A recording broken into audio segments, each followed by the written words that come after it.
Bom dia, tá começando mais um episódio da Loléria, seu podcast jurídico direto, prático e sem juridiquês. Eu sou o Victor. E eu sou a Cibele. E hoje, no Direito Constitucional, o STF prorrogou as regras do FPE por 90 dias. E no penal, o ministro Alexandre de Moraes decretou a prisão de um contador por vazamento de dados fiscais. No consumidor, a Justiça determinou que TIM e Meta bloqueiem contas usadas no golpe do falso advogado. E no processo penal, a possível delação de Daniel Vorcaro expõe os limites da colaboração premiada. E no tributário, o CARF afastou a imunidade de uma entidade beneficente pela cessão de aprendizes. E lembrando que desde o episódio de sexta-feira já tá valendo a competição de comentários para garantir o seu kit Loléria de xícara e café. Então não deixem de comentar bastante. No mais, bora pro episódio de hoje. Peguem um café, coloquem um fone e vamos entender como essas decisões estão mudando o direito no Brasil e no mundo.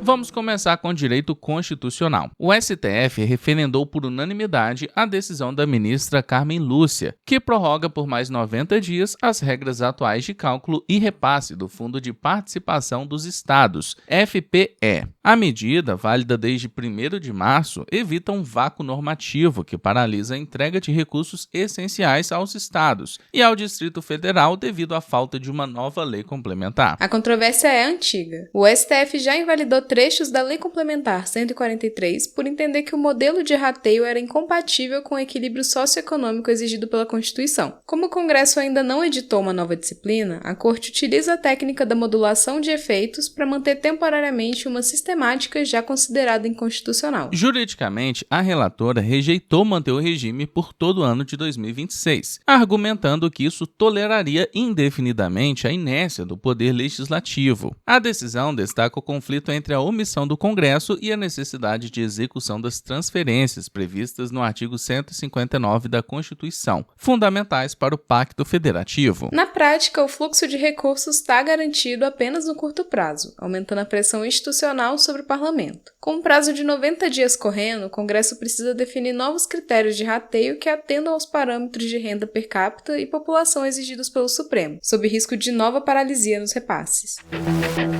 Existe um tipo de advogado que aparece cada vez mais no debate jurídico. Ele não é necessariamente quem escreve os artigos mais longos ou teses acadêmicas de semanas, mas é quem sempre é lembrado quando um tema importante surge. Esse profissional domina algo poderoso. Ele interpreta o que está acontecendo agora. Quando surge uma decisão relevante ou uma mudança na lei, ele explica o impacto disso rapidamente. E isso muda o jogo porque o debate jurídico hoje acontece no momento em que a pauta surge. O problema é que transformar pautas quentes em análise exige rapidez, contexto e estrutura. Pensando nisso, a Loléria vai testar algo novo. Hoje, ao meio-dia, enviamos a primeira edição da nossa nova newsletter semanal. Nela, a gente vai mostrar quais são as pautas jurídicas da semana e como você pode transformar elas em conteúdo ou análise profissional. Para receber essa primeira edição, basta se inscrever no link que a gente vai deixar aqui na descrição.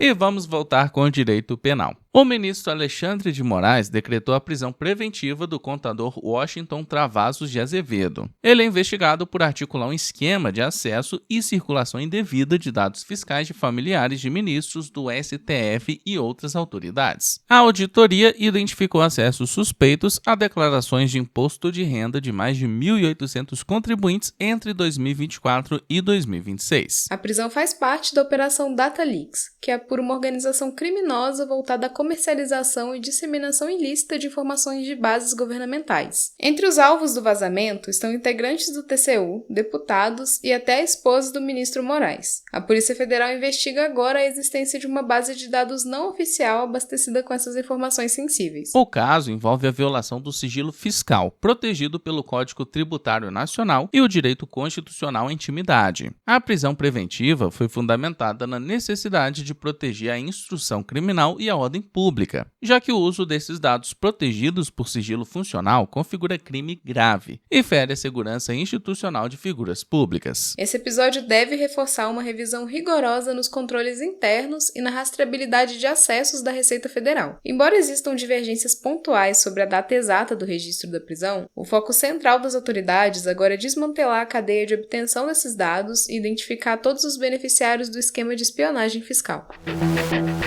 E vamos agora com o direito do consumidor. A Justiça de Pernambuco ordenou que a TIM e a Meta bloqueiem uma linha e conta de WhatsApp usados no golpe do falso advogado. Criminosos utilizavam dados reais de processos para cobrar pagamentos indevidos de clientes. O juiz considerou o boletim de ocorrência e a reclamação na Anatel como provas suficientes do uso fraudulento dos serviços. O fundamento central foi o dever de segurança do serviço, previsto no artigo 14 do Código de Defesa do Consumidor. O magistrado destacou a responsabilidade objetiva das empresas quando suas plataformas são usadas para ilícitos. A decisão também rejeitou o argumento da Meta de que a operação do WhatsApp caberia apenas à sede no exterior, reafirmando a jurisdição brasileira. A sentença fixou multa diária de R$ 500 em caso de descumprimento. O caso se alinha ao debate do projeto de lei 4.709 de 2025, que busca criminalizar especificamente essa fraude. A fundamentação reforça que o Marco Civil da Internet permite impor obrigações diretas a provedores para interromper práticas criminosas no país. O julgamento fortalece a exigência de respostas rápidas de operadoras contra estelionatos digitais. O episódio serve também de alerta para que empresas de tecnologia revisem seus canais de denúncia e protocolos de bloqueio, visando proteger tanto os profissionais do direito quanto os clientes que têm seus dados expostos em processos públicos.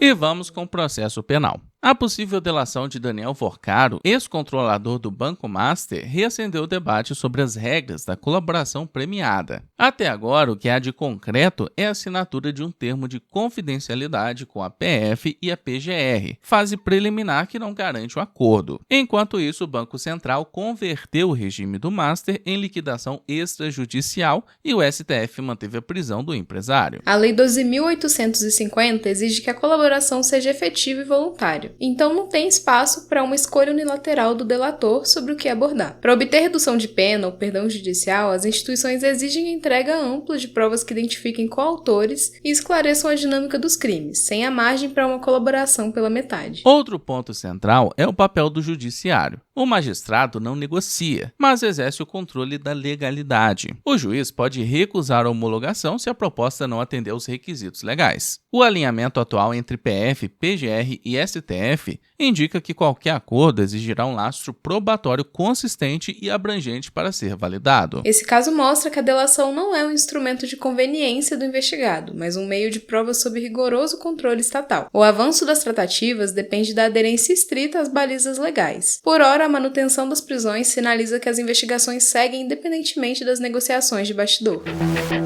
E no direito tributário, o CARF decidiu, pelo voto de qualidade, afastar a imunidade tributária de uma entidade beneficente de Belo Horizonte que atua na inserção de jovens no mercado de trabalho. O Conselho manteve a cobrança de contribuições previdenciárias após entender que a cessão de mais de 80% dos aprendizes a órgãos públicos e empresas privadas descaracterizou a assistência social. A corrente vencedora argumentou que o modelo de negócio configurava uma prestação de serviços onerosa, gerando risco de concorrência desleal e transferência indevida do benefício fiscal a terceiros. Já os conselheiros vencidos defendiam que a atividade estava alinhada ao objetivo estatuário da instituição e que os recursos eram integralmente aplicados nas finalidades assistenciais. A discussão girou em torno do artigo 195 da Constituição e do artigo 14 do Código Tributário Nacional, que veda o desvio de finalidade para o gozo da imunidade. O tribunal avaliou se a execução do programa de aprendizagem preservava a natureza beneficente ou se a estrutura adotada extrapolou os limites legais ao transformar a cessão de mão de obra em atividade econômica habitual. Esse resultado contrasta com precedentes anteriores da própria entidade e sinaliza um cerco mais rigoroso do fisco sobre modelos de contratação indireta de aprendizes. A decisão reforça que para o CARF, a certificação de entidade beneficente não é um cheque em branco. O modo de atuação concreta deve comprovar a ausência de exploração comercial lucrativa. E agora a gente vai para o nosso Express do dia. O TRT5 reconheceu a justa causa de empregada doméstica que, segundo informações divulgadas, recusou reiteradamente apresentar a carteira de trabalho para registro, entendendo que a conduta configurou insubordinação e impediu a formalização do vínculo empregatício. O STJ convocou audiência pública no tema 1396 para discutir se a tentativa extrajudicial prévia é exigível para caracterizar o interesse de agir em ações consumeristas prestacionais, questão que pode impactar a litigância de massa e a dinâmica processual dessas demandas.